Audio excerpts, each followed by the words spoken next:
All right, ladies and gentlemen, welcome to another edition of the Heat Check. You know who it is. He's PR. I'm Mr. Chaos. We're back for another week. Say what's up, PR. What's going on, you beautiful people? Man, guys, I have to apologize. I had a hard week this week, and that's why the episode's been delayed.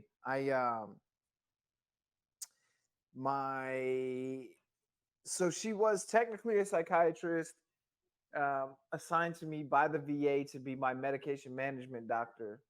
But she's somebody that I confided in a lot about my PTSD and my issues. And she took her own life this past week, and it affected me a lot. And I just couldn't get up to do the show. And I appreciate you being patient with me, bro. Like shit was just Man, you can't rush things like that. Emotions are all over the place, and it's like you got to be patient. If anybody understands what you're going through mentally, I understand 100,000%. So I'm like, you ain't got to apologize for me for nothing. I'm just glad that you're still here, and that we're still able to. I'm like, this podcast is great, the show is great, but you can strip it away. I'd rather have your friendship than this show. So at the end of the absolutely. day, that's what matters to me. Absolutely. And like I said, I appreciate it. And you guys listening and downloading, trust me, what you guys don't know that you guys are getting from this podcast is accountability. And what I mean by that is I know if I'm not feeling good, I can hit Paul up and hit PR up and say, hey, look, we need to push. Same thing for him.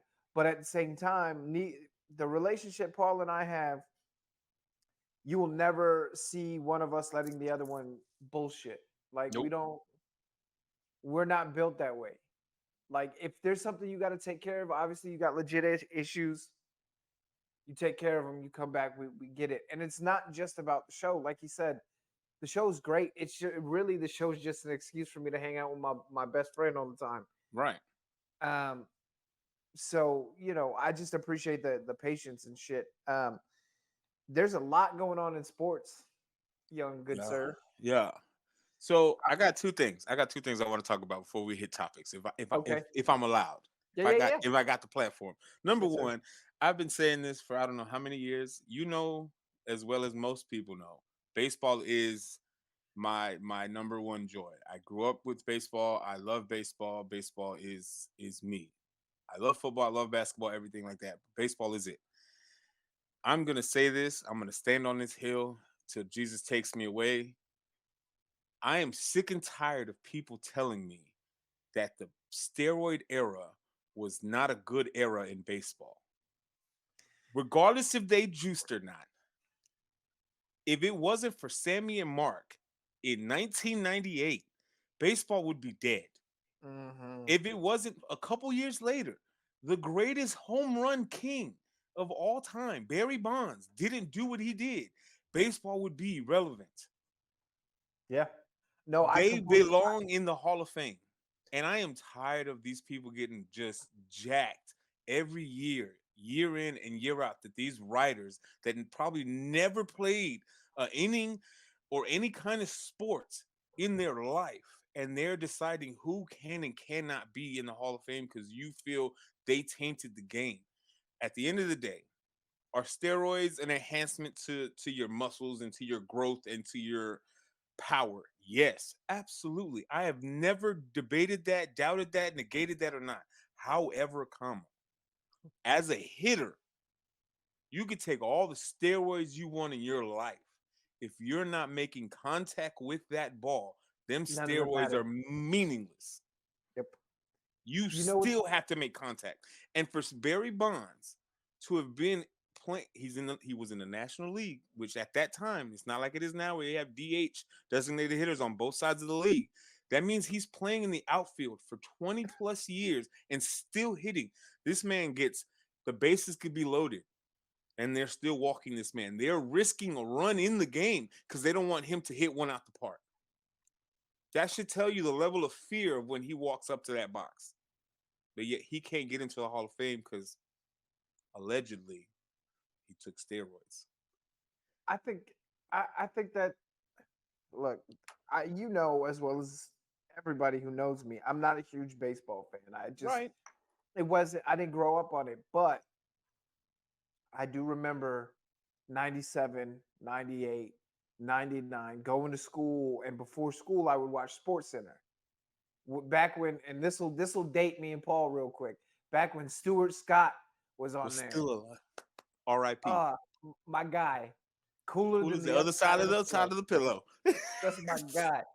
But if you watch TV, if you watch any kind of sports TV in 97, 98, 99, Mark McGuire was on there, Sammy Sosa was on there. What's the dude's name from the Astros that went to the Yankees? Roger Giambi? Clemens.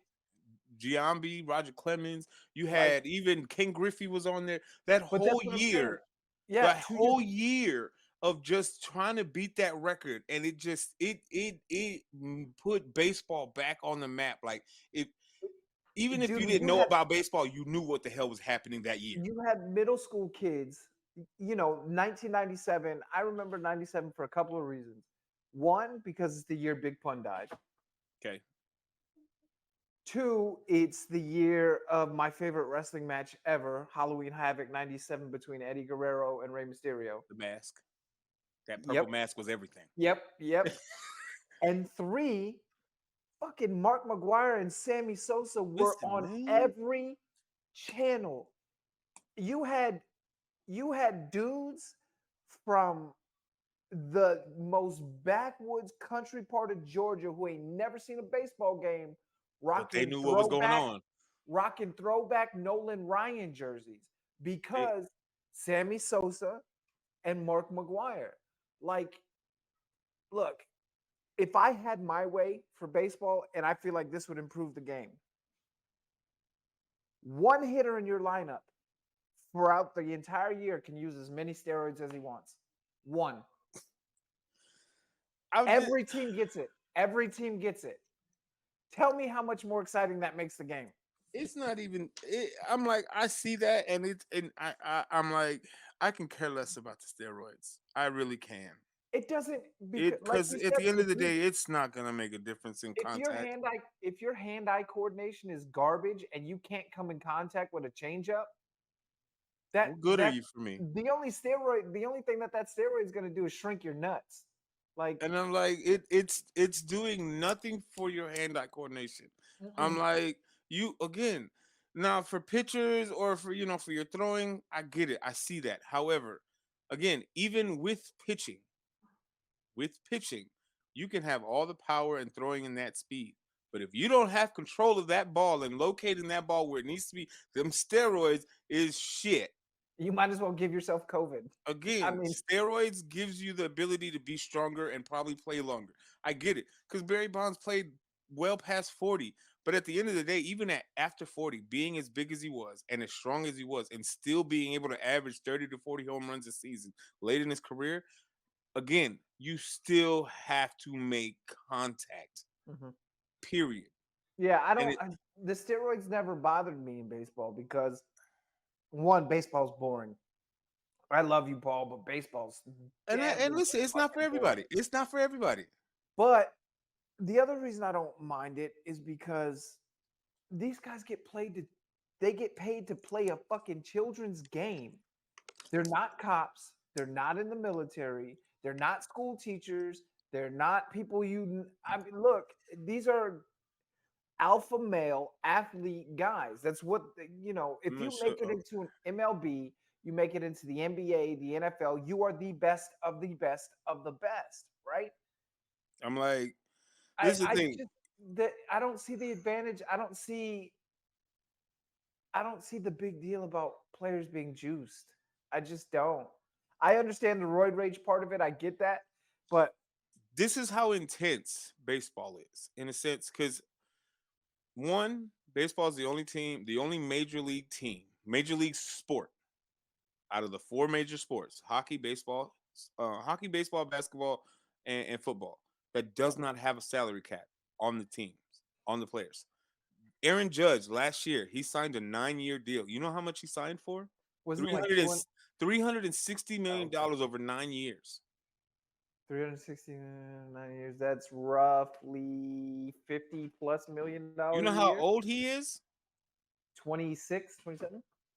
Aaron Judge is today, he's 31 years old. And he's going to be making So, more money but than anybody else in this platform right now.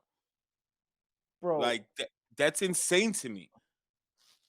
that look, when you get into the 9 figures on a salary, now Make it look, make sense. yeah, really, the one guy in baseball whose name I know right now is Aaron Judge. Like all the guys that were heroes from when we grew up are gone, Yeah, gone, gone, gone, gone, it's a gone. different era. It's a different era of Oh yeah, baseball. I mean, look, You the got guy, Shohei Ohtani right now that he's arguably the best baseball player right now, and he's he's from a Japan. pitcher, right?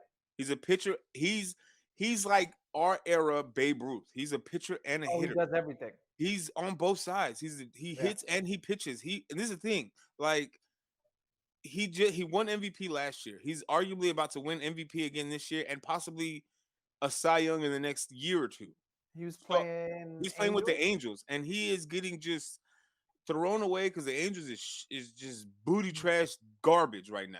Yeah, And they arguably have the best two players in Otani and Mike Trout.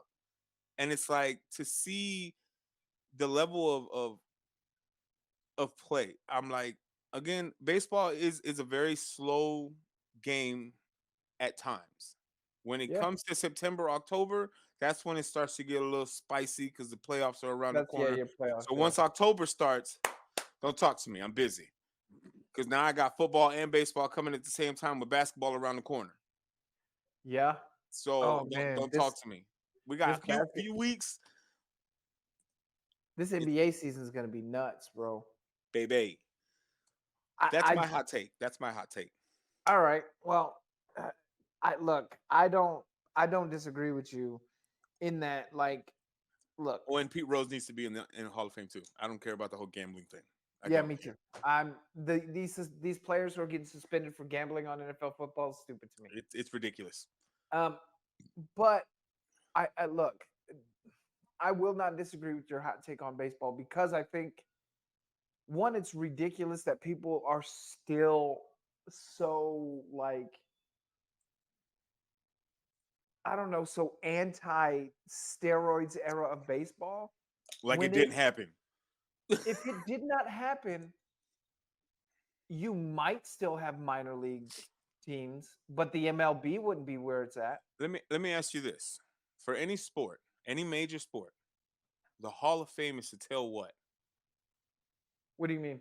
What when you go into the Hall of Fame, when you go to Canton or you go to Uh-huh. Naismith and you go in there and you're looking at stuff, what is it telling you about the sport? The history. The what? The history. So if the steroid era didn't happen, there would be a gap that just doesn't matter. Whether you agree with it or not, that era happened. And you're It's keeping it out of history because you don't like it. yeah, because you have some moral objection to But steroids. it happened.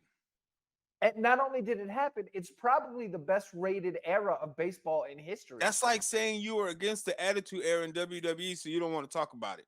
Oh It God. happened. It There happened. Deal with there it. are those freaking people who refuse to acknowledge the greatness that is the attitude era. But, Uh, I digress. yeah. So what I want to talk about is preseason football is on. It is. Before we It's, get to the actual laid out topics, look. How do you feel the Bears are doing? I'm like, I like the potential. I'm sad that Jenkins, our tackle, is out, That's and the we're gonna have to. big light skinned dude with the Right, glasses, right? Yeah. right. So we got to fill that hole. I'm confident. I saw this article in one of again. I want to leave these groups so bad because I feel like some of these Bears fans are just like the most idiotic people in the world. Um, Somebody said that Ryan Poles is on borrowed time because the way PJ Walker is playing. I'm like, he's a backup. I'm not expecting him to be great, but I'm Well, like, one, he's not. He's a backup. Ryan And Poles drafted Justin Fields, right? no, he came in after. He was the year after they He drafted was him. a year after Poles. Okay. But this is my thing. Ryan Poles This is gonna be his first full season of him making like actual decisions. right. You know what Yeah. I'm saying? Like off season and everything. Like this was his first off season leading into his first regular season. And like I know most people say when you get a new GM, they want to get a new quarterback, they want to get a new coach because they want it to be, the whole Yeah. administration. I get it. But I'm like, what he got handed to Oh, or handed with wasn't the most terrible cards that he was dealt. And the fact yeah. that he added good depth on defense, which we have a defensive minded coach, so you're giving him big time defensive players for him to work with. And you drafted an O line that we needed. You signed O line people that we needed, and you traded for probably a top 5, top 10, number one receiver in the league with DJ Moore, which takes Pettis just got cleared to come back. So he might be back beginning of the season or a few weeks after the season. So we have outside of Claypool, I'm still not sold on him right now because, but you got Mooney, you got Pettis coming back, you got St. Brown. People have forgot that we have St. Brown. Like he's just Yo, some scrub off the side of the street, and that boy got feet. Equanimeous, He the got greatest. feet. He got hands. So we have a solid wide receiver team. We have a solid running back team. Our biggest question right now is still and always has been is that Your O line. offensive line, and that's going to be put to the test this year. Yeah. So I'm like, but what I've been seeing, and then this whole talking about this air yards for those 2 touchdowns or the Oh my passes. God. I'm It- like, who's pulling these? What stats are these, sir? these are look. This is my thing. If they score a touchdown, whether it's -1 yards or -7 yards, It's DJ a Moore went touchdown. for 62 yards for a touchdown. I don't care how it looks. It is a touchdown.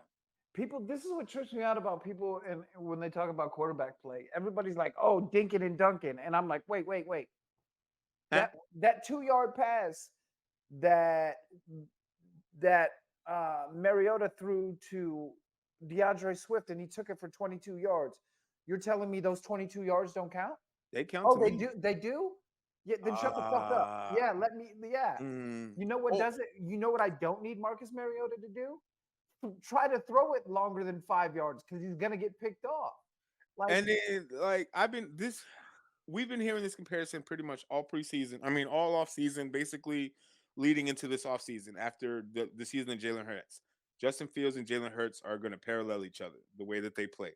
And I'm like, I didn't clearly see it all the way until maybe like these last few preseason games and training camps and dual practices and stuff like that. I'm seeing the the the thing. Now, the thing that's pissing me off. I don't know if you saw. I know you're not big on FS1 like that. I don't know please how. tell me you talking about the James Jones and Man, Shady as McCoy. much as I hate James Jones, I loved him for those few minutes because he's a Packer, so I can't like him. But What I knew, when I the mean, yeah. moment that James Jones said, "Who did Justin Fields throw to?" He was like, uh. But what about the Russian? No, no, no, no, no, no, no, no, no, no. Answer the question. Who did Justin Fields throw to? So, and this people are saying that Justin Fields is a poor man's Jalen Hurts. I'm like, See, that's crazy please to tell me. me how. How? This is the thing, right? About I was just gonna ask you about that FS1 segment because I watched it today. Because It you know, pissed me off. I bro. love Shady, but Shady needs to. He need Oh, he. you and I are about to go at it then because James Jones was on his disrespectful shit. Like I'm I like listen again. I get it. James Jones can suck a toe. I like Justin Fields. I think the dude is supremely talented. And I think calling him a poor man's Jalen Hurts is super disrespectful to what Justin Fields does. However, comma, here's the thing. Jalen in year 2 as a starter went to the playoffs. Jalen in Right. year 3 as a starter went to the Super Bowl and was second in MVP voting. Justin Fields has all the The talent in the potential. world. Yes. We know he can scramble his ass off. And I Yeah. hate that oh, your quarterback's a running back. Shut the fuck up. Get out of here. You're stupid. You I'm don't like, know you're running. football. He's running for his life. What do you Yeah, you expect don't him to know. do? You don't know football. Get the fuck away from me. Your opinion no longer counts. But I have to. I don't know that. This is the thing. James Jones said that Justin Fields is a better athlete and has more arm talent than Jalen Hurts. I, And I will give Justin one thing that he does better than Jalen. He runs faster. But here's the thing. Jalen last year, when it came to 25 passes 25 yards or longer, was number 1 in the league. Tell me Justin Fields had that same arm talent last year. He well, didn't. He couldn't. I, And I, I agree because the year before, when all we had was Quez Watkins and Devontae, it and was hard. it was crazy. And Aguiar, y'all was Oh struggling. my god! I But don't here's even the don't thing. like that name. Yeah, you know what? I don't mind Nelson Aguilar. It's Jalen Reagor, who we drafted 1 pick before Justin Jefferson that I fucking hate. Anyways, I don't have evil flashbacks about that draft. But here's the thing. Fields has all the potential to be a talent, even a top 5 talent in the league, right? I truly believe that. But what he does not have that Jalen has is an O-line that's going to protect him. And that's why I said I'm not ready to put all my eggs. You can't. And again, it's not me taking yet. away from the optimism or the belief or the love that I have for Justin Fields. Again, because I've seen his college tapes. I've seen him play in college, in the college football playoffs. I've seen him pass the ball. I know what he's capable of. But I have not seen that yet transition from college, where in college you in college he had the players to play with, again, because you were in a powerhouse school that can recruit the top cream of the crop players in every skill position. So of course you're gonna flourish in a system or in a team that allows you to play to your strengths. But when you get drafted into the pros, it doesn't always translate immediately in most cases. Some or cases, at all in some cases. right? So it again, does he have the potential to be a great quarterback? Yes. Absolutely. He has franchise written all over him. The thing that is going to hold him back is the franchise. How are they going to build around him to be able to be that franchise quarterback for the Chicago Bears? Because if we don't build around him so he can succeed, it's not going to work. We're going to be going in a cycle over and over and over again. Yeah. I think, and I was just talking about this with my buddy the other day. I think Justin Fields is the best quarterback the Bears have had in. It's going to hurt me to say this, but Jay Cutler was probably the last good quarterback. I was going to say he's the best one. You guys like as far as talent and potential go. I think he's the best. I think he's the best quarterback you guys have had in 30 years. I'm like, yeah, and then but Justin Fields could literally be the guy that finally gets us over this 4,000 yard threshold that we've been just never had in the existence of our franchise. He could. I mean, you guys have a legit wide receiver 1. If DJ Moore performs the way he's capable of performing. And have you seen Roschon Johnson running that boy with Khalil Herbert? And come on, man. I'm telling you, I'm excited. I think you guys are set up for the future. Right. It's just that O-line. I think this next, I think you guys could use a wide receiver 2, maybe a wide receiver 3, but not priority. I think the draft. I think your we whole perform, draft has to be in the trenches. I think how we perform this year. Yeah. Whether if we can get to like 8 to 9 wins this season, let's just say, right, at a minimum, we get 8-9 wins this year. I feel like, and let's say Justin, let's just say he throws for 3,900 yards, let's just say, and he gets like maybe 20, 25 tutties in the air, maybe gets another 800-900 yards on the ground with like 5 or 9 tutties on the ground, and everybody like really holds their own on offense and defense, that can attract people. Be like, yo, Yeah. they got something going on over there. I think I want to be a part of that. So I'm like, but again, unless we have that winning mentality, it's gonna hard to be attract veterans to want to be that missing piece or add to what we have. Because it's all going to depend what happens this year. I feel like what happens this year is going to project us to either be great or we're going to stay in mediocre. Yeah, I agree. I think Phillies preseason, obviously, the preseason results don't matter for shit, obviously. Like Right. nobody cares about their preseason record. In fact, it tends to be the better you do in preseason, the worse you do in the regular season. So I don't really care about the wins or losses of the preseason, but I will tell you, Jalen Carter is going to make the entire league regret letting him come to Philly. I don't regret passing on him, to be honest. Well, you guys didn't need it. Right. You I'm could have like, used a DT, especially someone like him. But your O line was it it was the best I'm draft place, glad Ryan Poles made priorities number one versus best player available. right. Yeah, You yeah. know, in at least for this year. But for y'all just got lucky because the trades that y'all made landed you that draft pick. So Mhm. it's not like y'all were in need of anything. No, it was a luxury pick. Right. And he And just if happened to fall on your lap. Bijan was still there when we were picking, it would have been Bijan. So for you But guys, it was definitely of like, hey, look at that. We got a little diamond in the rough. Let's yeah, go snatch this man up. So you're- again, he's definitely going to be one of those picks that people are going to look if he works out the way that he should in the next 10 years, he will definitely be looked at him like, damn, one of those picks. They're like, oh, shit, I we should have picked him. I Type shit. think so. Everybody, see, this is what gets me about the preseason. This is what I hate. Everybody's like, "Oh, Jalen Carter's going to be defensive rookie of the year." How the fuck do you know that? Do you know who Tyree Wilson is? Do you know who these other edge rushers are? Do you know who fucking Cause what's his name? When was it? Hutchinson. Aiden Hutchinson last He year? should have definitely got and it's not taken away from Sauce Gardner, but he wasn't as potent defensively when they was plugged in as Aiden Hutchinson was. Aiden Hutchinson was all over the goddamn field. I think Sauce should have gotten defensive rookie of the year. I think Hutchinson should have got defensive player of the year.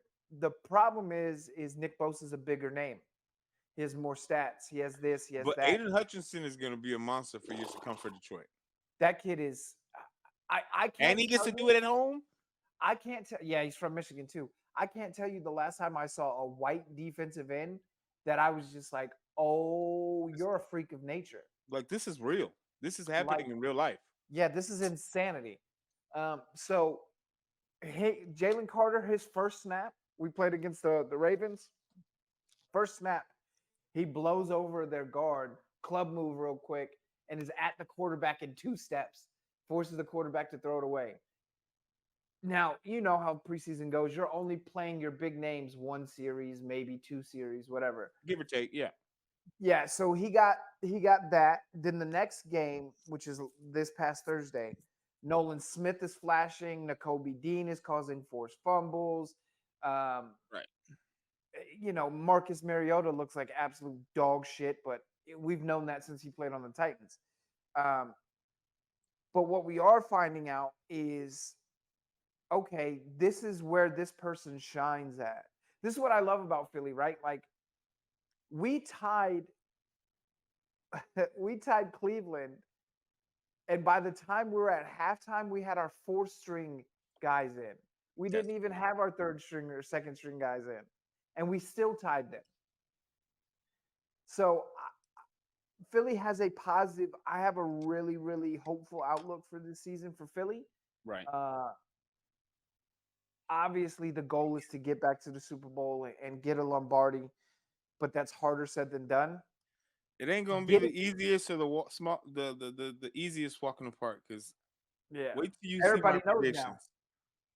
Everybody knows now. And who said it? Scott Van Pelt, who's one of my 2 favorite sportscasters, is like, look, you might as well have just taken a big red target and sewn it into every Eagles jersey. Right.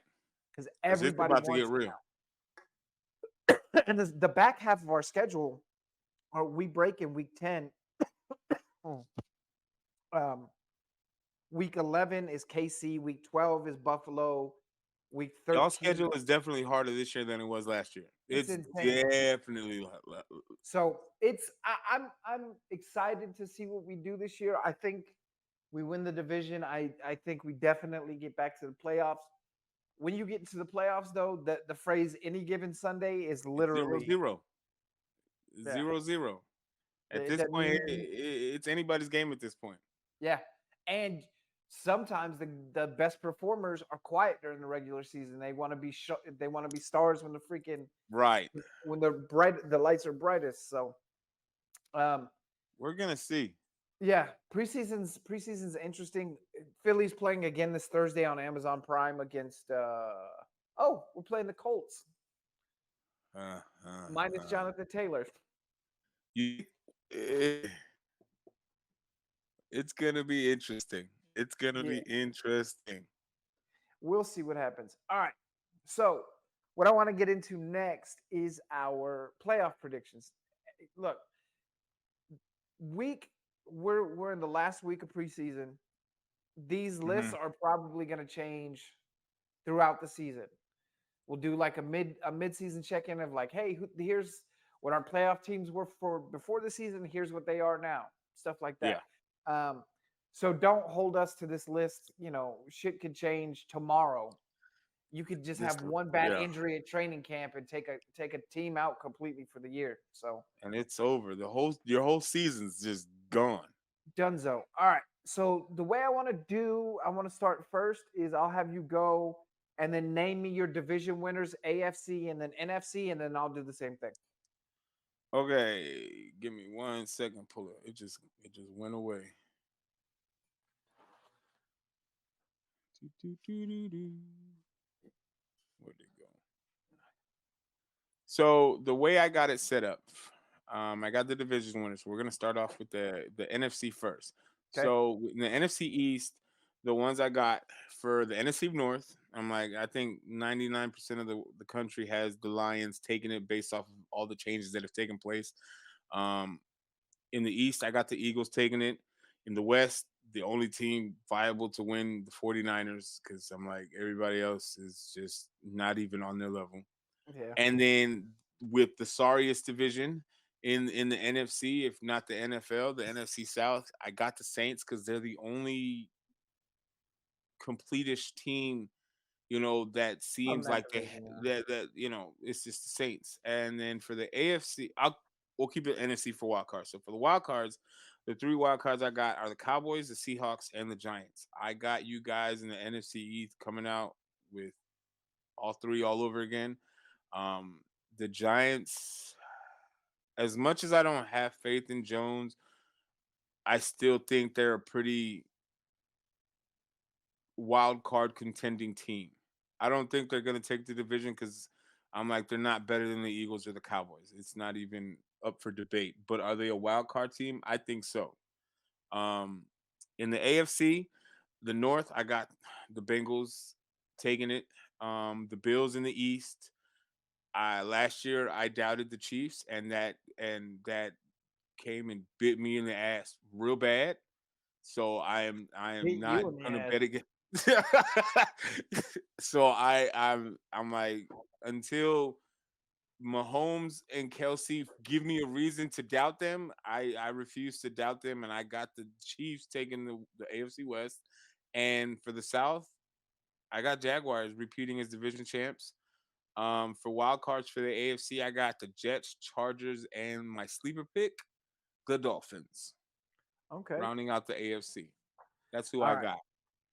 So my division winners are pretty similar to yours. In the AFC, in the North, I got the Bengals. The Okay, South, I got the Jags. The East, I got the Bills. And the West, I got the Kansas City Chiefs. got it, You, got it. like you said, you cannot bet against Patty. You just can't do it. I'm not. I refuse. NFC North, I got the Lions. No offense to the Bears, I just think the Lions have. It's the truth. Um, South, I got the Saints as well because I love Bijan, but he's not enough of a difference to make them a contender. There's nobody down there. Yeah, I mean, you already had score Daryl Patterson, and now you know, all you did was It's gonna be is bring in. entertaining, It's gonna be fun. You ain't but gonna win shit. I mean, Bijan might win Offensive Rookie of the Year, but you're not gonna win any titles. For the East, obviously, I got the Eagles, and for the West, like you said, the only person that can compete in that division is the Niners. yeah. Because the Eagles, the Cowboys, and the Niners are two. Those are the three big dogs of the NFC right now. So this is how I have every my let's go wild card teams. For the NFC, I have or for the AFC, I have the Ravens, the Dolphins, and the Jets. Okay. And then for the NFC, I have the Cowboys, the Seahawks, and my sleeper is the Panthers. Really? Yep. I like it. You just don't know at the beginning of the year. That's what's so great. Like you want to fight back on that answer, and you're like, I don't know. I like, I genuinely can't. I don't know. yeah, you just don't know yet. The Panthers just again it's nothing taken away from Bryce Young, but that man looked like somebody took him to work for the day and Oh said, yeah, "Hey, he looks like did you see he that post press conference after the last? I think it was. no, yeah, no. They said this dude was adjusting the mic for the press conference. He goes, "Hey, I'm 5'9". It's just blocking me," The the and I was like, "Bruh." just bend the mic down and shut the fuck up. Like you over here clowning on this like again But one look, too, the last little quarterback that came in was Kyler. And for the first couple of years, Kyler was a menace. I hear you. Listen, the last two midget no, I wouldn't say midget. I don't want to say that that's insensitive. Dwarf. No, the people that were less of stature Vertically challenged. for the quarterback position won Yeah. Super Bowls in Russell Wilson and Drew Brees. And they said that they were too small for the position. And clearly Russell Wilson has fallen off for I don't know for what reason. But Right. Drew Brees was clearly he was top 3, top 4 quarterback for majority of Yeah. his Saints career. So I'm like, I know height doesn't make a difference, but I'm like, when you look like you're on a Make a Wish Foundation type trip compared to all your offensive linemen, I'm like, There's a you. problem. So I hope that he puts on a little bit of weight for his His size. yeah. But Or I'm for like, you're his right. safety. Carolina could definitely sneak up in there. I just still don't think they're going to take the division from the Saints. The Saints would have to just fall apart Carolina to take it. Yeah, I They would agree. have to I don't think fall apart.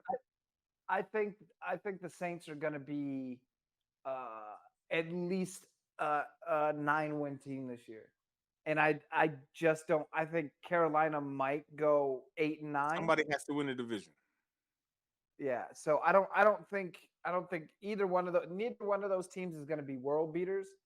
But the Saints, they're another one of those teams where I'm like, yes, they look like shit last year, but it's New Orleans. They always have a way. That city always has a way. That team always has a way to come back. So Yeah. I can't root against I cannot root against New Orleans. But I'm I like, think I don't know, dude. So this is how I got them ranked. So I have in the AFC, I have Kansas City as the number 1 seed, obviously. Um, Cincinnati 2, Bills 3, Jags 4, Jets 5, Dolphins 6, Ravens 7 in the AFC. And interesting. then in the NFC, I have Philly number 1, Niners 2, Saints 3, Lions 4, Seahawks 5, Cowboys 6, Panthers 7. All right. You ready for mine? You might be like, Paul, you're on crack. But Okay. just hear me out. All Hear me out. This is potentially probably not gonna sit well with a lot of right. people. And I mean this with the most respect. But hear the potential for the number 1 seed in AFC, right? You said you picked the Chiefs, correct? Yeah, Who was your two? Cincinnati, And then your three? Buffalo.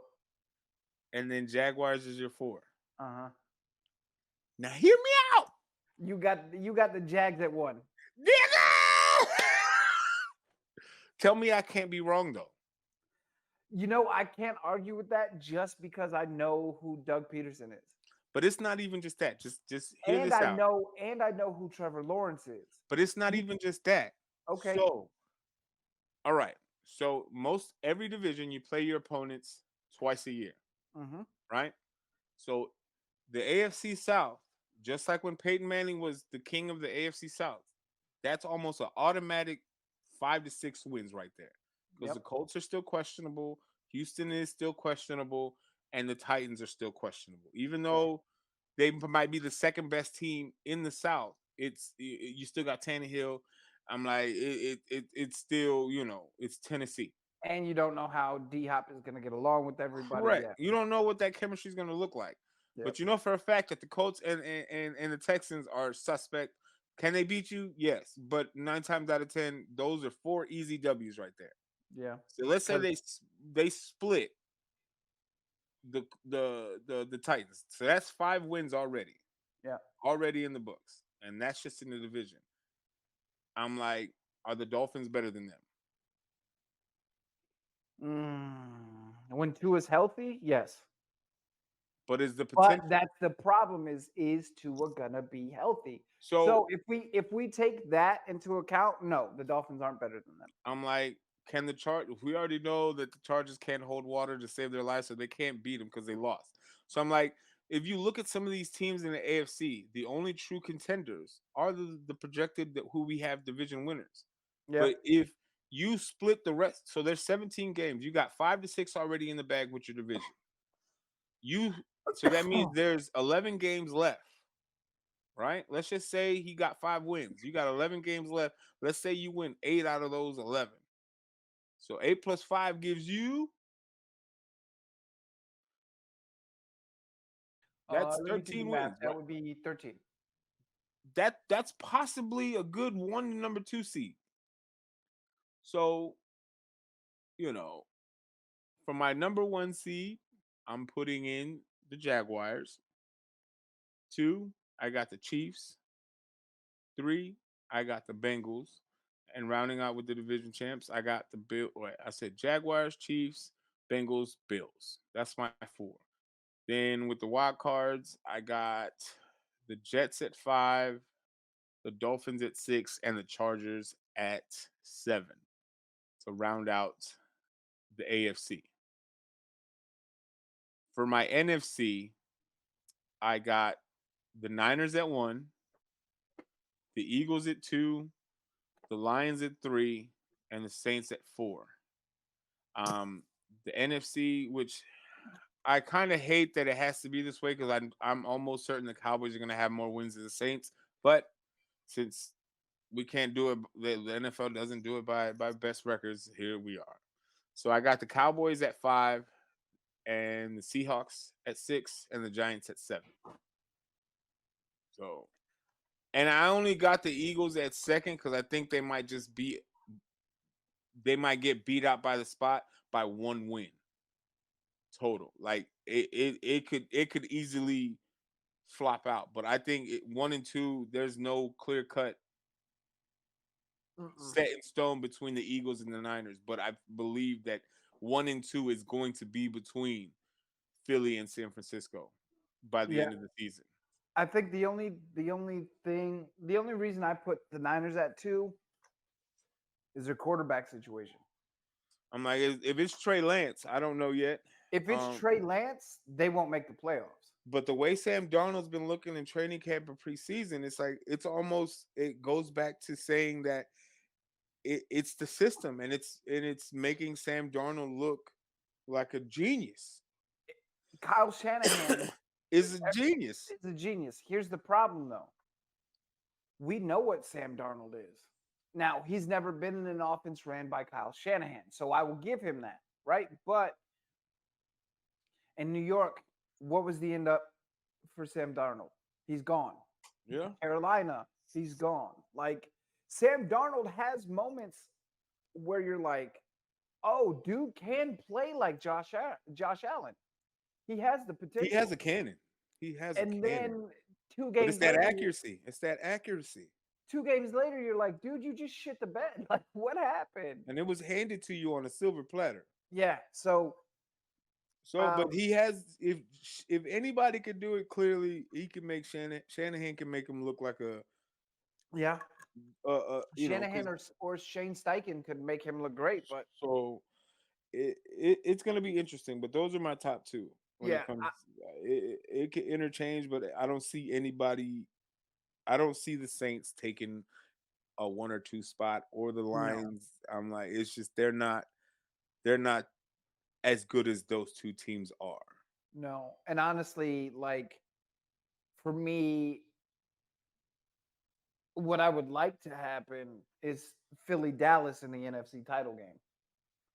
So we could shut cowgirl fans up once So and it for all plays a all. factor in what seeds y'all get because it could possibly end that way depending on how it plays out. Well, yeah, if we get the 1 and they get the 2, well, actually, if we get the 1, it's not possible for them to get the 2. No, like it's gonna have to See, be that's so stupid, man. If we again. get if I we get a don't like 15 it and 2 record, if we got a 15 and 2 record and the Cowboys have a 14 and 3 record, why aren't they number 2? If the Saints or the Niners are 10 wins compared to 14. The NFL is fucking retarded. because the NBA used to be that way. They used to do it just like the NFL does it right now. Division winners take the home, they get home court. Now they do it by best record, regardless of what division you're in. So even though you may be division champs, you may end up being the 6th or 7th seed in the playoffs. Yeah. Which So I like better. I think it's I believe, but either way, I think it sucks because didn't that happen? When was it? The Seahawks won the division that one year when Marshawn Lynch beat up on the Saints and they were 7-9, Yep. but they were division champs and they had to play that first playoff game at home in Seattle. But even though the Saints had, I think they won like 10 or 11 games that year, but But because they were division winners, they got that first round. right, and the Saints weren't. They were a wild card team. They had to play and lost to an under 500 team. So I'm like, when it comes to that stuff, It really, it yeah, sucks. it's But it's a dumb way to lay it out, but it is what it is. I mean, until Goodell retires, there's not going to be really any change in the NFL, I don't think. And even then, it took. I mean, look, it took accusations of sexual harassment and racism to get Dan Schneider out of the league. So we saw how that went. yeah. All right, moving on. For you guys that don't know, the NFL, according to the players in the NFL, voted for a top 100 players list this year, like they've been doing for, I want to say 4, 5, 6, I don't know, some years. Yeah. There's a couple of we're gonna jump into the top 10, but there's a couple of places and people that I wanted um, to get your opinion on. All right. All right, first one, Devontae Smith at 100. I'm like, Too low, too high. I could see the argument for too low. Um, the only reason why I would say that it works for Devontae Smith being at 100 is one, having AJ Brown on your other side kind of overshadows you in a sense Yeah, of production. And it's not saying that he underproduced because he produced magnificent for being a number 2 and for not being on the list last year to crack in the top breaking. Yeah, 100. I'm like, it's not the worst placement.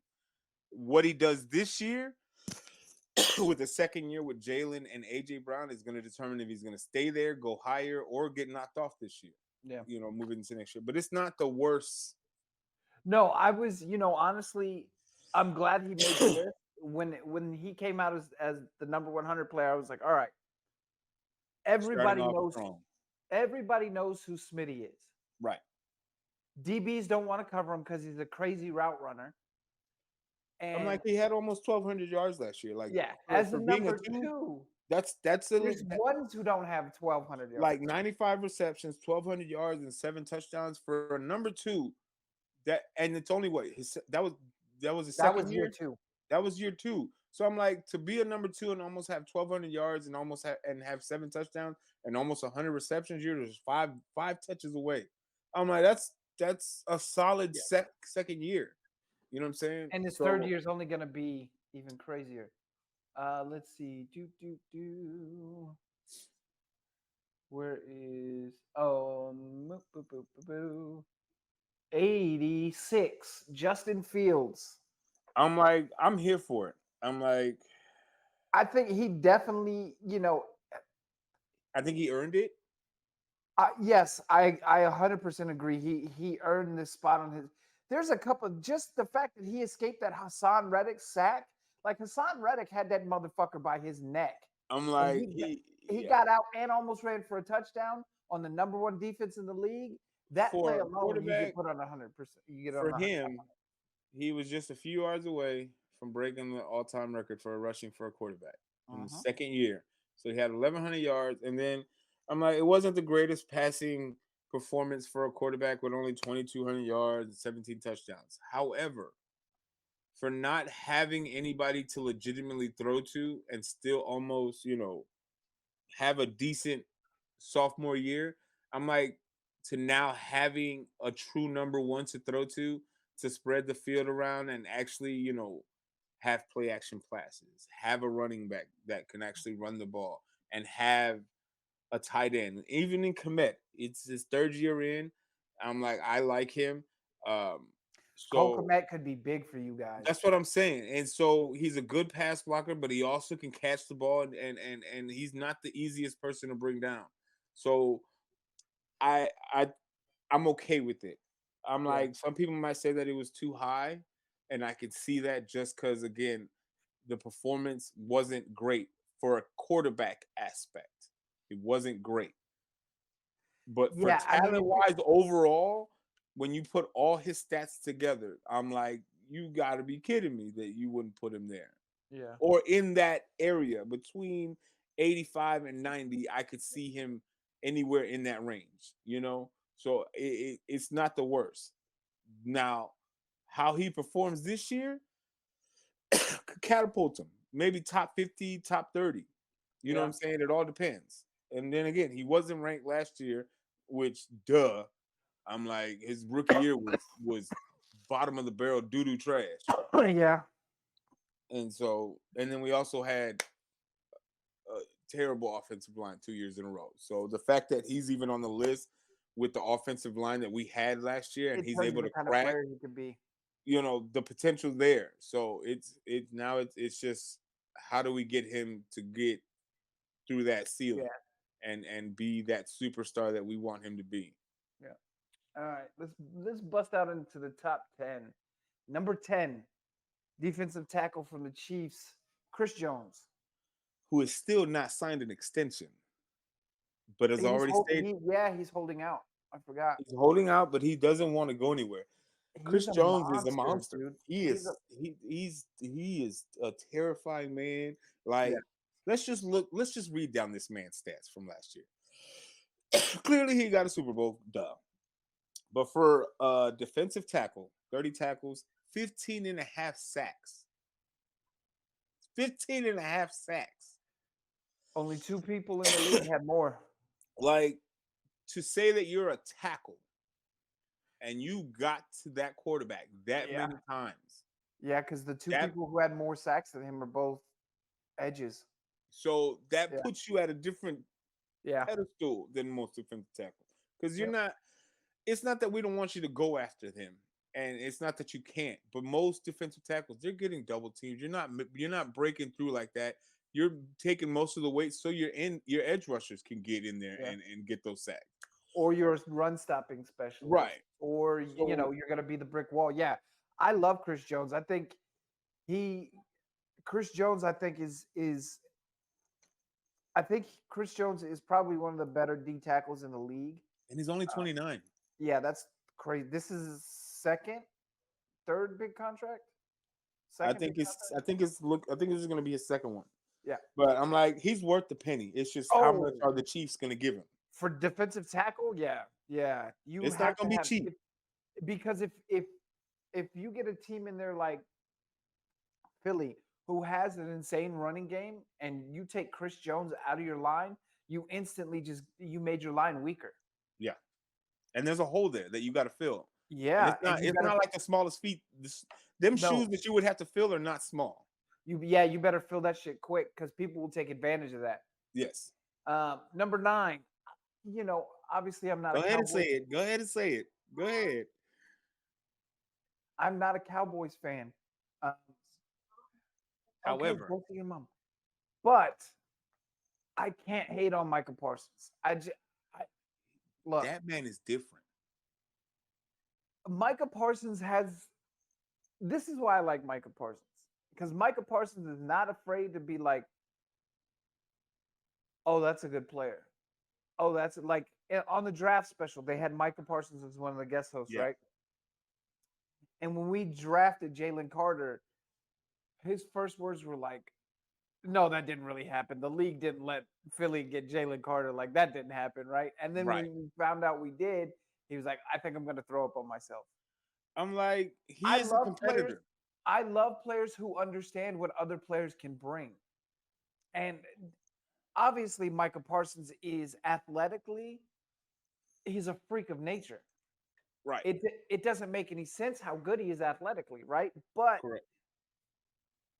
I like people who are real. And when you understand the kind of players your competition is drafting and you have that kind of reaction, I'm like, okay, at least I may hate your team forever and I will hate the Cowgirls forever. But you gotta respect the player. But I love Michael Parsons. He's probably one of my favorite.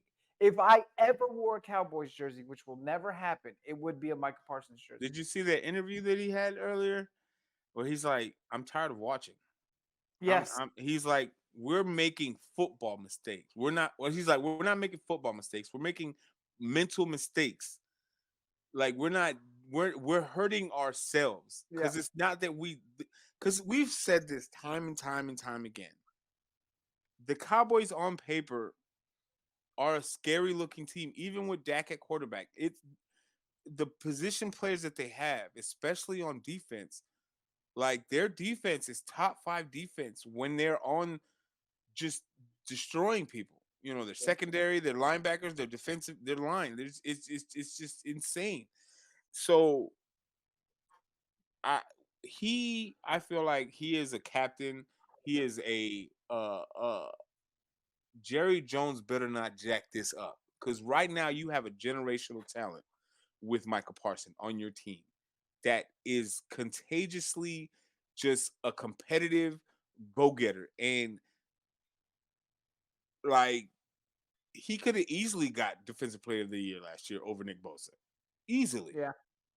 And I'm pretty sure there's gonna be plenty of time for him to get multiple defensive player of the years in his career, without a shadow of a doubt.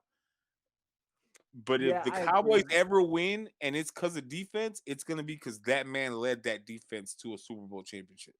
I think if there's anybody who's not an offensive player who has the best chance to win an MVP right now, it's Michael Parsons.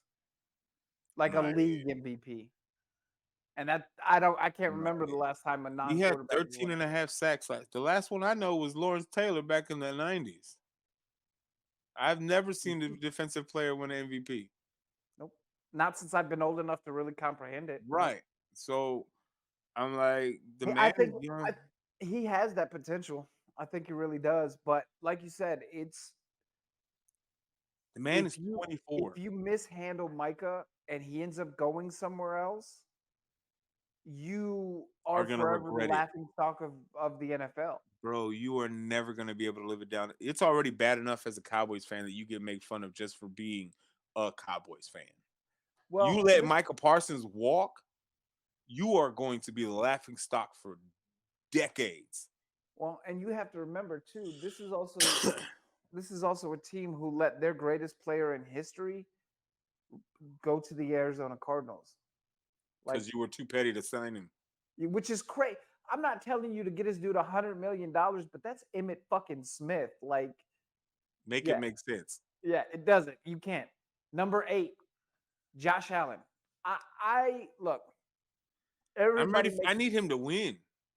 everybody makes the comparison. Josh Allen, Jalen Hurts. Oh, Josh Allen got Stephon Diggs and he became this, that, and the third. Uh, uh, Jalen got AJ and he became this type of person. Here's the difference between Jalen and Josh is exactly what you said. Josh Allen's not a winner. I don't He want to say that he's not a I don't winner. want to. Yeah, that's probably the wrong way to put it. He can win games, but I, he can't I'm win I'm big games. I'm the thing that makes me mad about Josh Allen because that boy is a fantasy football nightmare. Like, Yeah, no shit. the man is a fantasy football nightmare. I'm like, and it's not that he doesn't got the talent; he got the weapons around him to make it work. It's just like I'm trying to figure out why, when it counts, where are you at, my guy? And I don't want that to sound like too harsh, Yeah, but I'm like, you got paid, and you got paid a lot of money a couple years ago. You know what I'm saying? Like big a money. lot of money, and it's like I need you to cash these checks now. I need you to cash these checks for me. Yeah, I'm like, as a you, Bills fan, like you're giving these people. At least I'm like, you need to if you make. make it to the Super Bowl, I'll cut him some more slack. But at this point, you can't even make it to the AFC Championship game. Yeah, I was about to say I don't think he even needs to make it to the Super Bowl. If he can I'm like, make it to the championship game, I that's I, the next step. I need you to get out of the divisional round. Yeah. Yep. Like, I need I you to get agree. out of the divisional round because at this point, Joe Burrows has been to a Super Bowl already. Jalen Hurts has been to a Super Bowl already. I'm like, Patrick Mahomes done won 2 Super Bowl rings already. And what are you Yeah. doing? Yeah. Josh Allen is. This is gonna sound really fucked up, but it's the best way I can describe him. Josh Allen to me is what happens when you mix Patrick Mahomes with Kirk Cousins. Fantastic talent, That is messed up. chokes in the biggest games. That Am is I lying? that is harsh. Look, I think the guy's got all the talent in the world. Sheesh. Or what what my buddy who's a Packers fan says is Josh Allen is light skinned Dak Prescott. That's not even the same. That's a reach. How At please least explain it at to me. least Josh Allen can win playoff games. That okay, that I will give you that. I will give you that. Okay. But I I'm like Josh like, Allen. I don't just do don't that. I don't know that I don't know that Buffalo's window's as open as everybody thinks it is anymore. I'm not saying that it's shut, but It's not shut, I'm like, but it ain't as wide open as it was 2 years ago. I'm like, it's tough. It's tough. And if the thing with Diggs is true and he wants out of Buffalo, Josh He Allen's just screwed. he just tweeted that he doesn't want out, but Okay, good. I'm like, he said the Because same. without Stephon, that means Josh Allen's running for his I'm life like, he the still entire got Gabe game. Davis. Okay, Who's his tight end? Knox. Oh, that they drafted a rookie tight end. Okay, so that No, doesn't no, help no. him. This is a veteran, You're Knox. talking about Dalton Knox or Yeah, whatever his name is. right. Okay, so he's got Stephon Diggs. Gabe Davis is a wide receiver, 13, running back. right receiver, and then they got Moss And and they got Singletary as a running back. Singletary and Moss as their running backs. Okay. I Yeah. their running backs is not their Oh, shining we star. forgot a running back too. His name is Josh Allen. Nobody says that because he's a white quarterback, though. If he was Oh Justin Fields or if man. he was Jalen Hurts, he'd be a Listen, running back. I hear you, I hear you, I hear you. You Anyways, use the next. violence today. Yes, next. This is one that everybody can agree with, and I think he probably should have been a little bit higher. I could have put him higher, but I'm not mad Uh, at him here. Tyreek Hill, the cheetah. I look. He clearly proved that he could still do it with or without Patrick Mahomes. And last year he did it with multiple quarterbacks. and did it like damn near was on pace for 2,000 yards. 1,700 yards, 119 touches with 7 That's tutties. you're That's playing with Tua and you whoever had else was backing you up had Tua. Bridgewater at one point, and I don't remember the other quarterback that was there. And see, I think You too that, literally played with 3 quarterbacks in and you one still got year. 1,700 yards. But I think I love Tyreek Hill because of he doesn't just talk shit. He He definitely backs it up. Yeah, like he could pop to. And then you did Do that you with remember when Waddle on he? the other side of you. Yeah. Oh my God. Do you remember when Tyreek Hill punked Jalen Ramsey? Yeah. And if you can put like nobody gets Jalen Ramsey to shut up. Nobody does. Tyreek Hill did. And how tall is this kid again? He's what? 5'8", 5'10". This man 5'10". is Okay. Yeah. 5'10", 191 pounds. And is the fastest thing I've seen. You ain't catching him. Yo, there are dudes with cars that ain't catching that dude. Like And this he- they don't call him the cheetah for nothing. You know what I'm saying? The man is named Cheetah for a freaking reason. yes. There's valid proof of why he is the way he is. Yes. And we all thought he was gonna fall off, me included. I thought everybody from that Chiefs organization it was just going to collapse and Big Red was going to retire. And nope, could have been more wrong. Kansas City went off to win their little Super Bowl, and Tyreek still played like Tyreek nothing still ever being changed Tyreek still being Tyreek, wide receiver one out with in a Miami, lesser quarterback.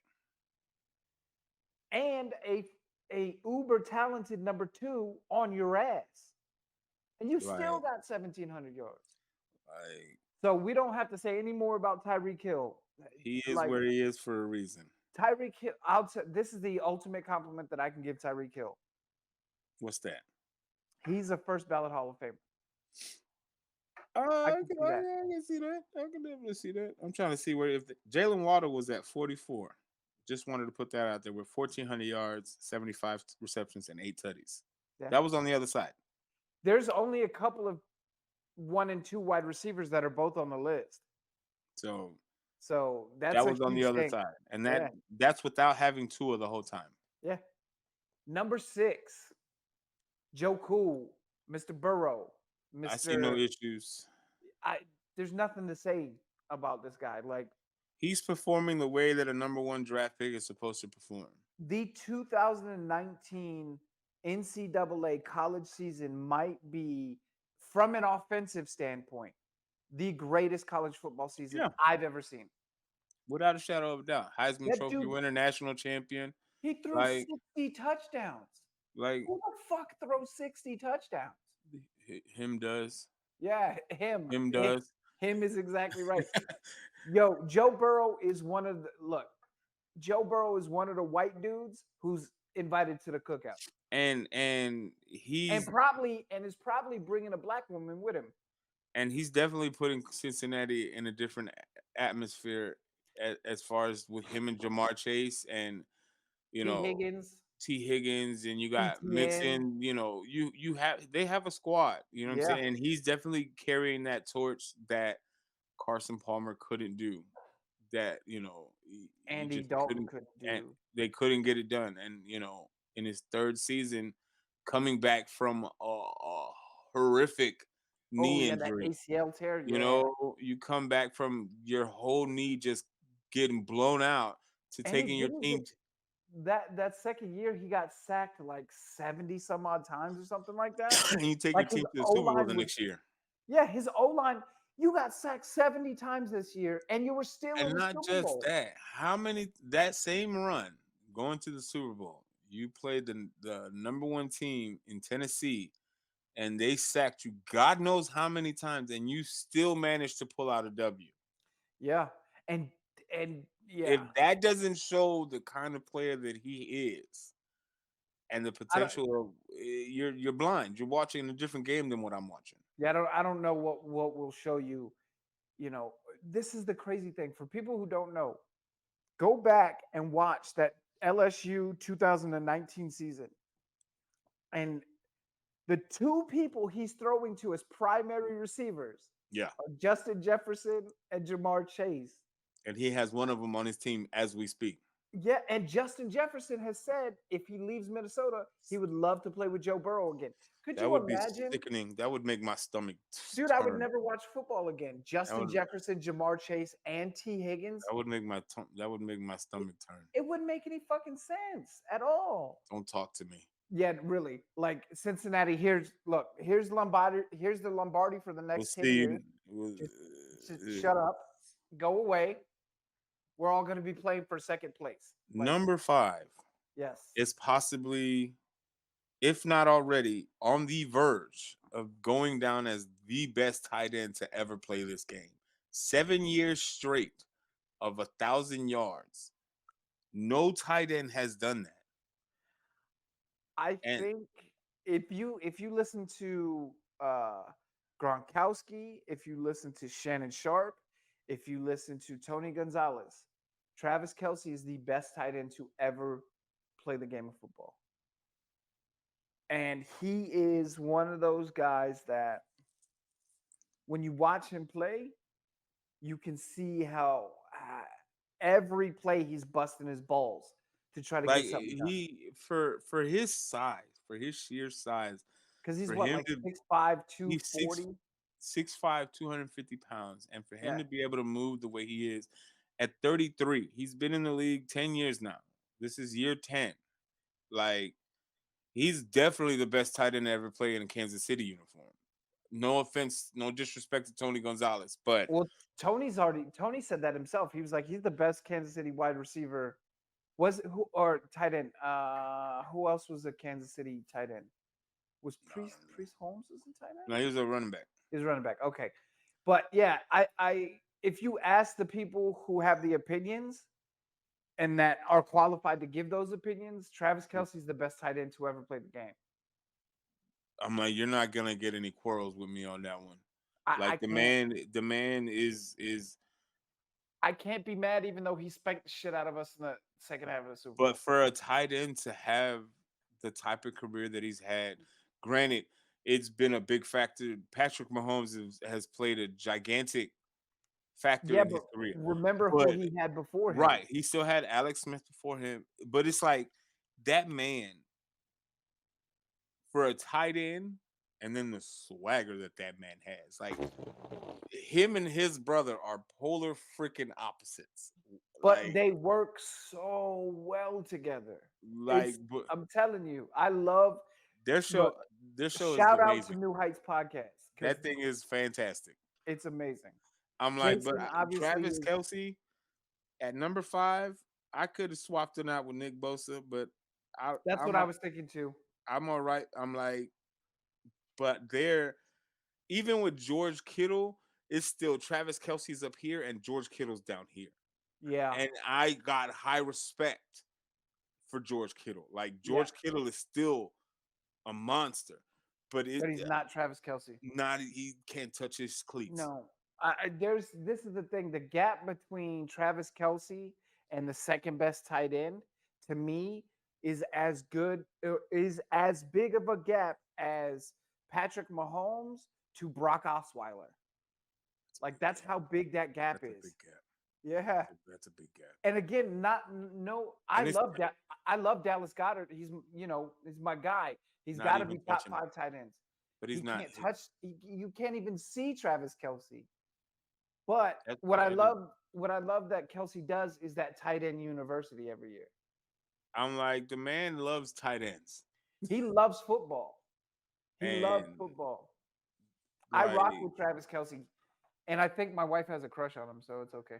Yeah, it's not the worst crush to have, I guess. I'm not mad. He could be a sugar daddy. He could buy me a house. I'm cool. Pay these bills a little bit here and there.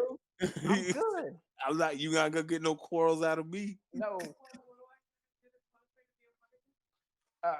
Raina said, "What does she have to do to qualify to be a water girl for the Chiefs?"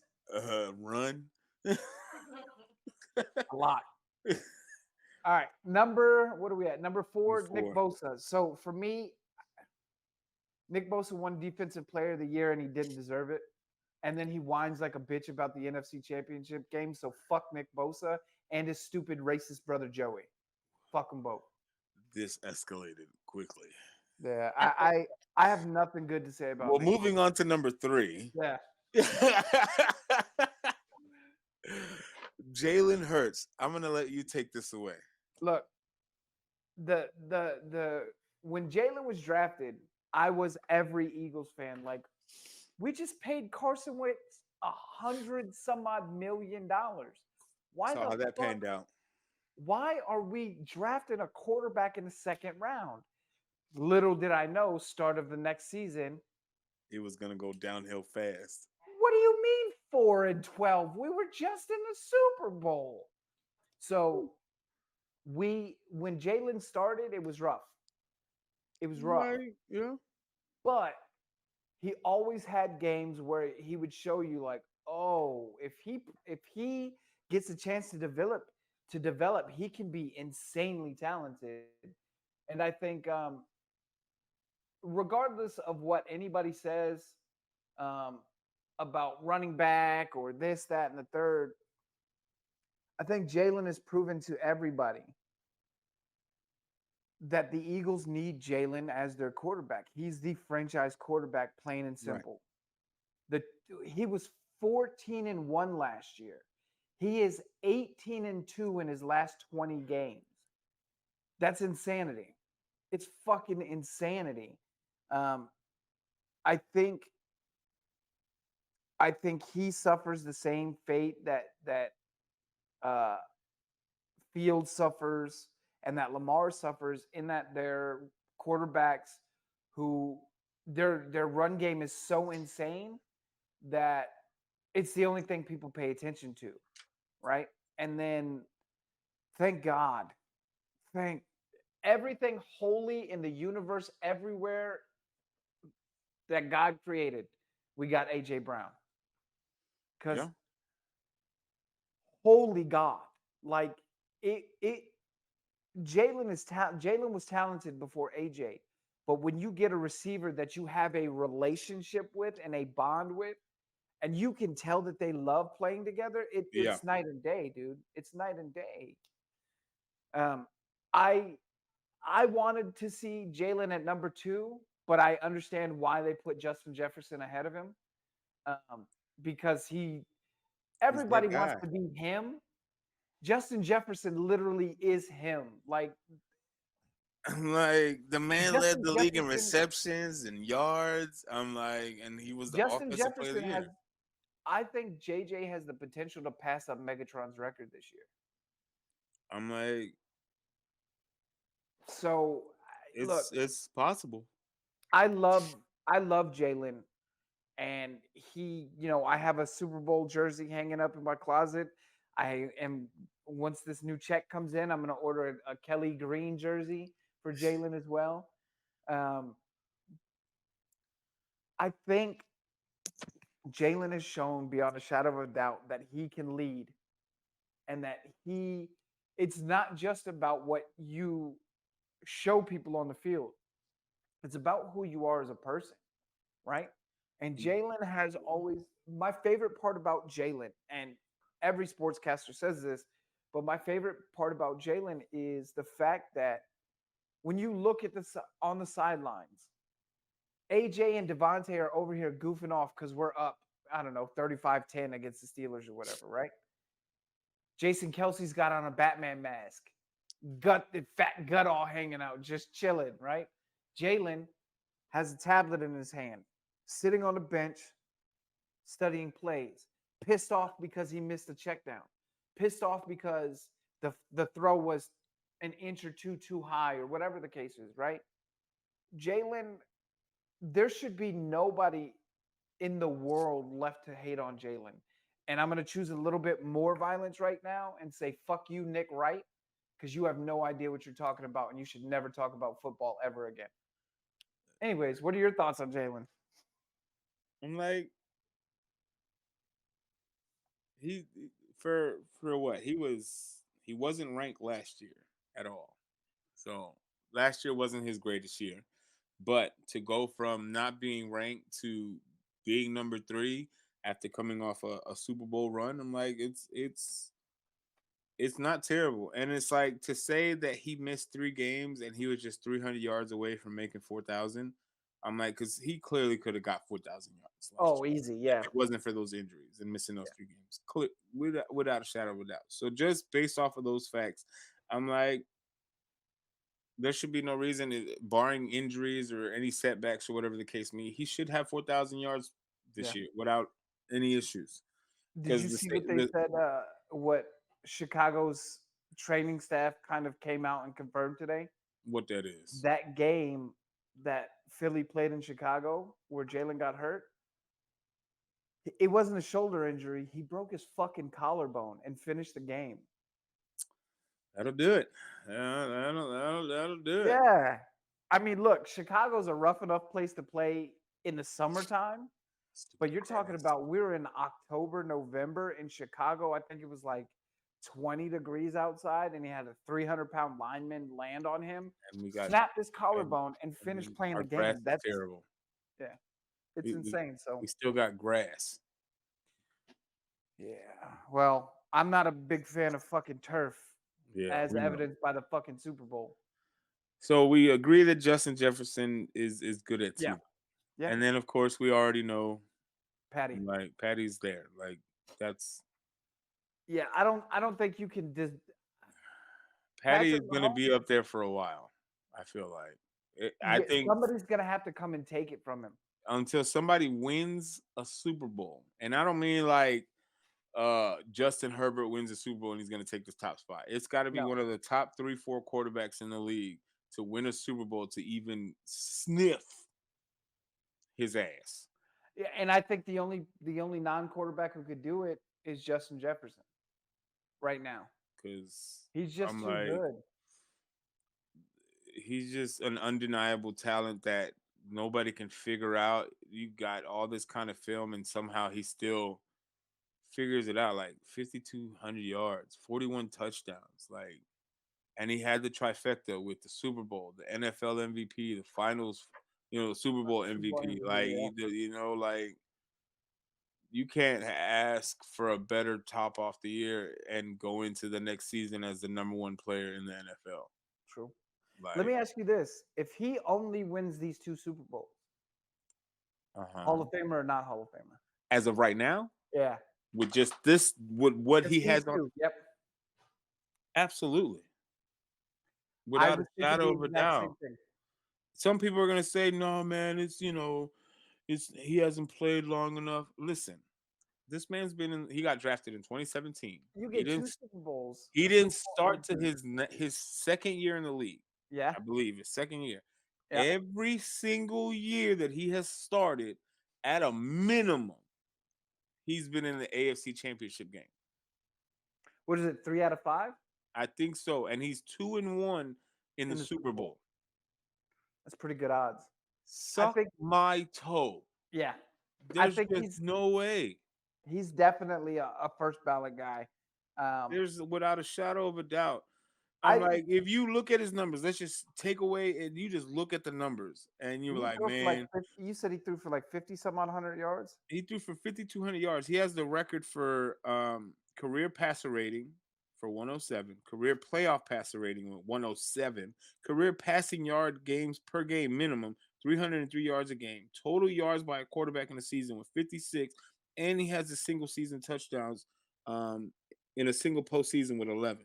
And I think his first NFL MVP that he got in 2018, he threw for like 50 some odd touchdowns.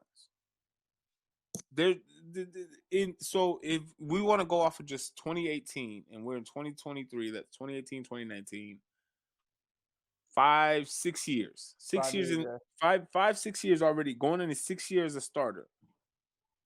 You got 2 Super Bowls, 2 Super Bowl MVPs, 2 NFL MVPs, offensive player of the year, 5 NFL, not team, NFL records, not Yeah, franchise, NFL. yeah. Franchise records hard enough to break, let alone the fucking league records.